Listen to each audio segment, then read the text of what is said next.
The sandstorm hit Calornine with its usual fury, turning the rust-colored sky into a swirling nightmare of grit and static. Jace Merrick pulled his scarf tighter across his face, squinting through the reinforced visor of his helmet as he guided his salvaged hauler across the cracked wasteland. 3 years on, this forsaken rock had taught him to read the desert's moods, and tonight it screamed danger. He almost missed it. A flash of silver against the crimson dunes, gone in a blink. Jace killed the engine, listening. Over the howling wind came a sound that didn't belong, the high-pitched whine of failing power cells. His instinct said to drive away. Crashed ships meant trouble, questions, and often violence, but curiosity, that old demon, won out. The vessel was half buried in an impact crater, its hull warped and blackened. Nothing like the boxy freighters Jace knew. This ship flowed like liquid metal, organic curves that seemed almost alive despite the damage. He approached with his plasma cutter ready, boots crunching on glass-fused sand. The hatch hung open, smoke curling into the storm. Inside, emergency lights cast everything in sickly green. Jace swept his light across the interior until it found her, collapsed against a bulkhead, one arm bent at an unnatural angle. She was humanoid, but definitely not human. Her skin shimmered with an inner light, like moonlight on water, and intricate patterns glowed faintly beneath the surface. Silver hair, almost metallic, spilled across her shoulders. Where her flight suit had torn, he saw not blood, but a luminous blue fluid seeping from her wounds. Jace knelt beside her, checking for a pulse. Her neck was warm, and beneath his fingers, he felt a rhythm. Slower than human, but steady, alive. Her eyes fluttered open, revealing irises that shifted between violet and gold. She tried to speak, but only a whisper escaped. Words in a language that sang like wind chimes. Every survival instinct told him to leave her. Unknown aliens, advanced technology, wounds that glowed in the dark. This was a one-way ticket to disaster. But looking at her face, twisted in pain yet somehow serene, Jace felt something stir in his chest. Something he'd buried when he chose exile on Calornine. He couldn't leave her to die. Grunting with effort, Jace lifted her carefully. She was lighter than expected, her body almost weightless, despite seeming solid. He carried her through the storm to his hauler, laying her across the cargo bed as gently as he could. Her head lolled against his arm, and for a moment her eyes focused on his face. A ghost of a smile touched her lips before unconsciousness claimed her again. The ride back to his workshop took 20 agonizing minutes. Jace kept glancing at his passenger, watching the glow beneath her skin pulse in rhythm with her breathing. Who was she? What was she running from? And why did holding her feel like he'd just picked up the weight of entire worlds? His workshop greeted him with familiar chaos. Scattered tools, half-repaired machinery, the smell of oil and ozone. Jace swept his workbench clear and laid her down under his brightest lamp. Now came the hard part. He had no idea about alien biology, but broken was broken, regardless of species. Her suit peeled away in sections, revealing more of that luminescent skin. The patterns weren't tattoos, but seemed to be part of her, flowing like circuits beneath the surface. Her wounds were severe. Shrapnel embedded in her side, burns across her shoulder, that twisted arm. But as Jace watched, the edges of her injuries began to shimmer. Tiny tendrils of light reaching across the damage like the ship trying to repair itself. He worked through the night, using everything he'd learned from fixing broken machines, extraction, cleaning, suturing, where her body would allow it. When dawn broke through the workshop's dirty windows, she was stable. Bruised and battered, but alive. Jace collapsed into his chair, exhaustion crashing over him like a wave. His last thought before sleep claimed him was simple. What have I done? Secrets beneath the surface, Selena woke to the smell of synthetic coffee and burning metal. Her body ached in places she didn't know could hurt, and her neural interface buzzed with damage warnings. But she was alive. That alone seemed miraculous. The workshop materialized around her in fragments, exposed pipes dripping condensation, shelves sagging under the weight of salvaged parts, and walls covered in diagrams written in a dozen different languages. Primitive by her standards, yet somehow efficient. Her rescuer sat hunched over a workbench 30 feet away, welding something with intense concentration. Broad shoulders, dark hair streaked with premature gray, hands scarred by years of hard labor. Selina tried to sit up and immediately regretted it. Pain lanced through her ribs, forcing a gasp from her lips. The welding stopped instantly. Her rescuer turned, pulling off his protective mask to reveal a weathered face that might have been handsome beneath the grime and exhaustion. Warm brown eyes studied her with concern. "Easy," he said, his voice rough but gentle. "You've been through hell. Don't rush it." Selina understood the words through her translator implant, though his language was crude compared to Nexian's standard. "You saved me," she managed, her voice hoarse. Seemed like the thing to do. He grabbed a canteen and approached slowly, like someone trying not to spook a wild animal. "Name's Jace. You crashed pretty hard. How much do you remember?" "Everything." She remembered the pursuit, the desperate jump through uncharted space, the systems failing as she emerged above this desolate world. She remembered making the choice to crash rather than let them take her alive. But trust was a luxury she couldn't afford yet. "I'm Selina," she said, accepting the water he offered. The liquid tasted recycled but clean. "Thank you for helping me." Over the following days, an unexpected rhythm developed between them. Selina's body healed with remarkable speed, the biotech woven into her physiology working overtime to repair the damage. Jace watched this process with fascination, though he never asked intrusive questions. Instead, he offered her tasks around the workshop. Simple repairs that kept her hands busy and her mind from dwelling on what she'd left behind. She discovered he had a gift for engineering that transcended formal training. Where she relied on advanced technology and precise calculations, Jace improvised with whatever materials were available. He could look at a broken machine and see not what it was, but what it could become. "You waste your talent here," Selina observed one afternoon, watching him coax life into an ancient power generator using parts from 3 different eras. Jace shrugged. "Talent's only wasted if you're unhappy."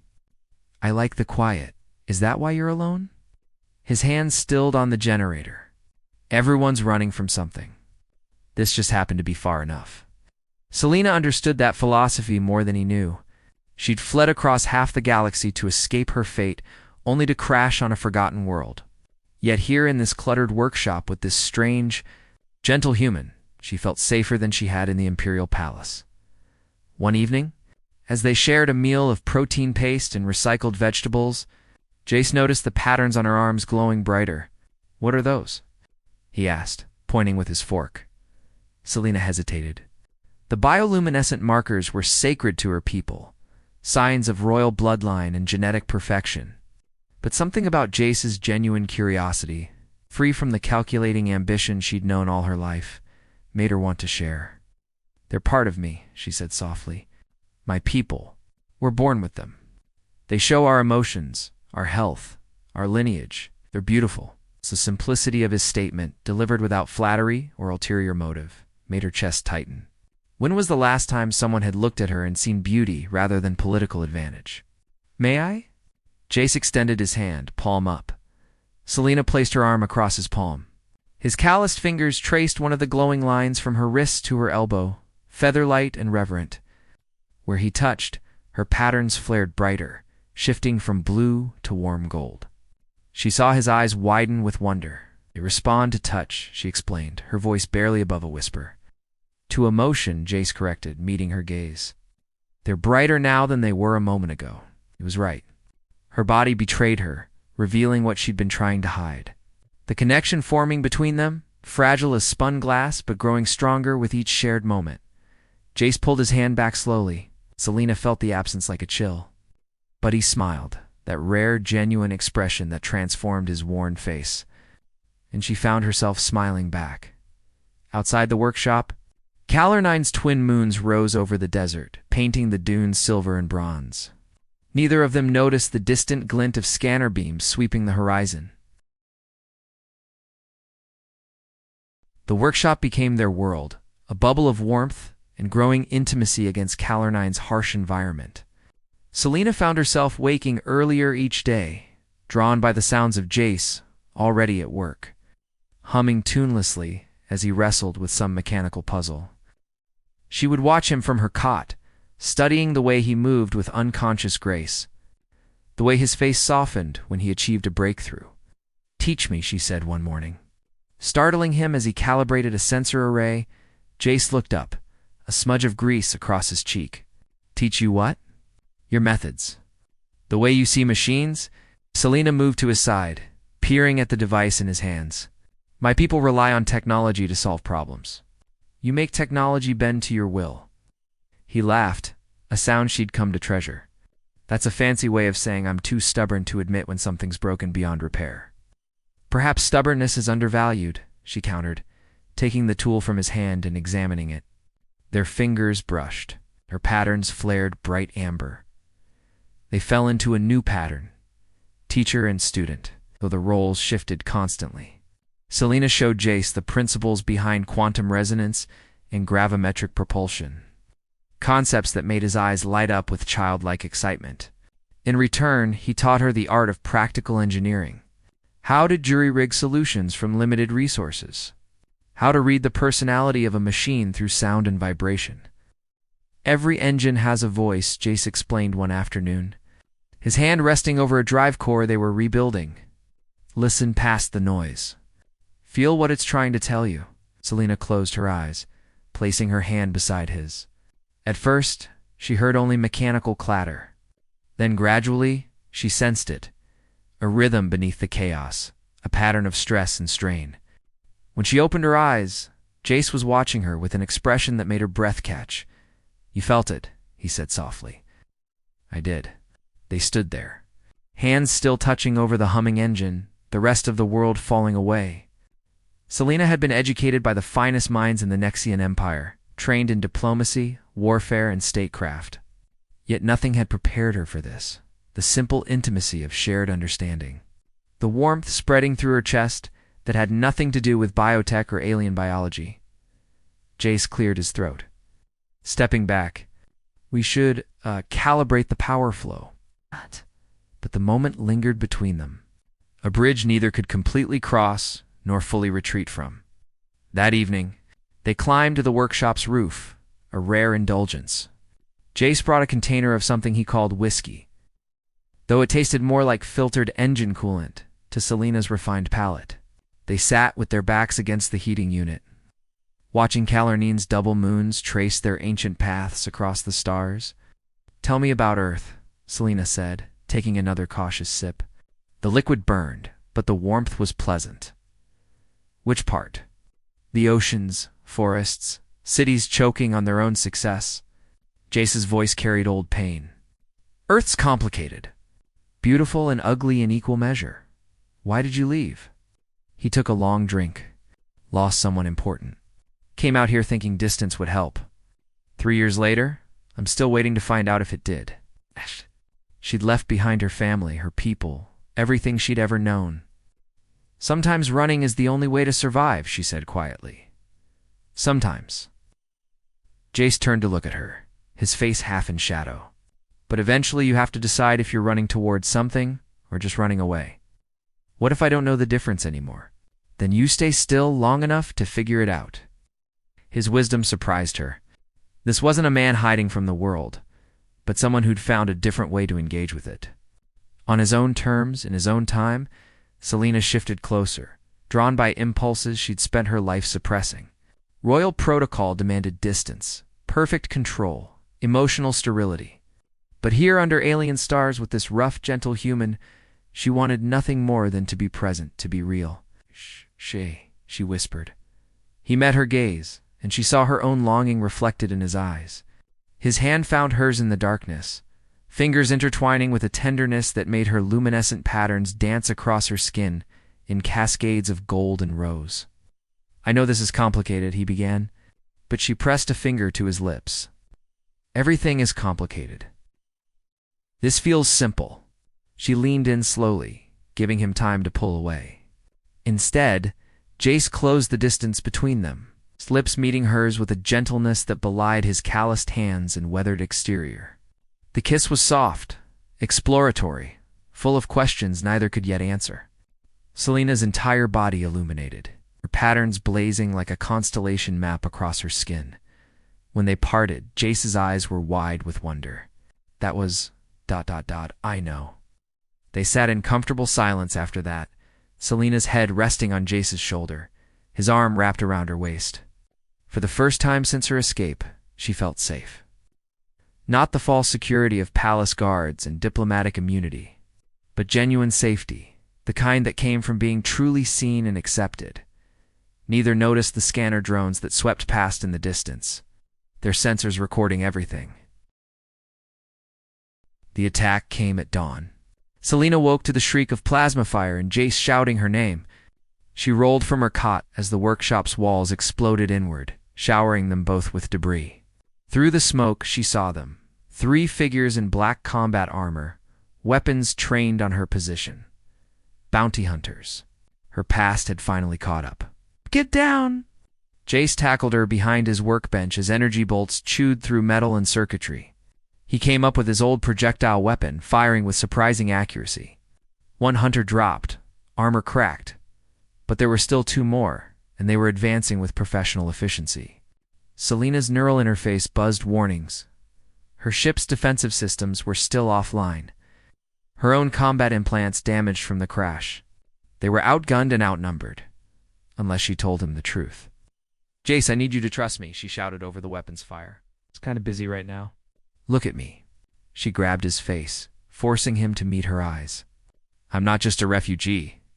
I'm Princess Selena Vex of the Nexian Empire. Those hunters want me alive to force me into marriage with Warlord Kren. If they take me, they'll use my bloodline to legitimize his claim to the throne. Billions will die in the war that follows." Jace stared at her, processing this revelation, even as another barrage struck their cover. "Princess," he said flatly, "I should have told you sooner." "Yeah, you think?" But there was no real anger in his voice, just grim acceptance. "So what's the plan, Your Highness?" Despite everything, Selena felt a rush of affection for this stubborn human. "The power coupling 3 meters to your left. If I can overload it, the electromagnetic pulse will fry their armor systems. Will it fry you too? Probably. Not acceptable." Jace grabbed a plasma cutter from the ruins of his workbench. "Cover me." Before she could protest, he was moving, using the workshop's wreckage as cover. Selena activated her remaining combat protocols, feeling her biotech surge to life despite the damage. Her patterns blazed white-hot as she channeled energy through her hands. Releasing focused bursts that forced the hunters to take cover, Jace reached the coupling and went to work with the cutter. Sparks flew as he bypassed safety protocols, his hands moving with the confidence of someone who'd performed similar improvisations 1,000 times. 1 hunter broke from cover, weapon trained on Jace's exposed back. Selena didn't think. She launched herself across the workshop, her damaged body protesting every movement. She hit the hunter with enough force to send them both crashing into a support beam. Her fists connected with their helmet, her biotech channeling power through the impact. The helmet cracked, and the hunter went limp. Then pain exploded across her back as the 3rd hunter's shot found its mark. She collapsed, her vision tunneling. "Alina." Jace's roar of fury was the last thing she heard before a massive electromagnetic pulse turned the workshop into a miniature star. When her vision cleared, both hunters were on the ground, their armor smoking and lifeless. Jace was at her side, his hands examining her wound with desperate efficiency. "I'm okay," she gasped, though her back felt like molten metal. "You're not okay." "You're bleeding," his voice cracked. "Why would you do that?" "Because you matter," she said simply. "Because in a galaxy of calculated alliances and political marriages, you're the first person who saw me instead of what I represent." His eyes, when they met hers, held a depth of emotion that took her breath away. "I don't care if you're a princess or a pilot or anything else. You're Selena. That's all that matters to me." He kissed her then, fierce and desperate, his lips tasting of smoke and determination. Selena kissed him back with equal intensity, pouring everything she couldn't say into that connection, her fear, her hope, her growing certainty that this human had become the center of her universe. When they finally broke apart, both breathless, Jace helped her sit up. We need to get you proper medical attention, and then you need to tell me everything." So she did. As he cleaned and dressed her wound, Selena told him about the Nexian Empire, about her father's death and her brother's weakness, about Kren's brutal campaign to seize the throne through marriage to her. She told him about fleeing with only a handful of loyal guards, about the ships pursuing her across the galaxy, about choosing to crash on Calornine rather than be captured. "My people are dying," she finished quietly. "Every day Kren grows stronger, more systems fall under his control. But if I return and submit to the marriage, I legitimize his reign. If I stay hidden, I abandon billions to his tyranny." Jace sat back on his heels, absorbing all of this. "Sounds like you need a third option. If one exists, I haven't found it, then we'll make one." He took her hands, his grip strong and certain. "But first, we survive. Those hunters found you, which means more are coming. We need to fortify this position and repair your ship." "Jace, you don't have to." "Yeah, I do." His smile was crooked, but genuine. "Turns out I'm done running away. Time to run towards something instead." Selena felt tears prick her eyes, a rare loss of composure. She pulled him close, holding him like an anchor in the storm. "I don't deserve you. Lucky for you, I don't care about deserving. I just care about you." They stayed like that for a long moment, two souls finding strength in each other against impossible odds. Outside, the desert wind howled its ancient song, and somewhere in the distance, more ships began their descent toward Calornine. The next 3 days passed in a blur of frantic preparation.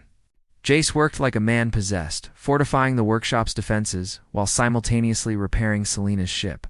She fought beside him despite her injuries, her royal training in tactics and strategy proving invaluable. Together, they turned his humble workshop into something resembling a fortress. On the 4th day, everything changed. Selena's neural interface chirped with an incoming transmission on an encrypted channel only her most trusted guards knew. Captain Theron appeared in holographic form, his scarred face tight with urgency. "Princess, we've located you. 3 ships, 30 loyal guards. We can extract you within the hour." Selena's heart clenched. Rescue meant returning to her responsibilities, to the weight of empire and expectation. It meant leaving Jace behind. "How bad is it?" she asked quietly. Theron's expression darkened. "Kren controls 60% of Imperial space.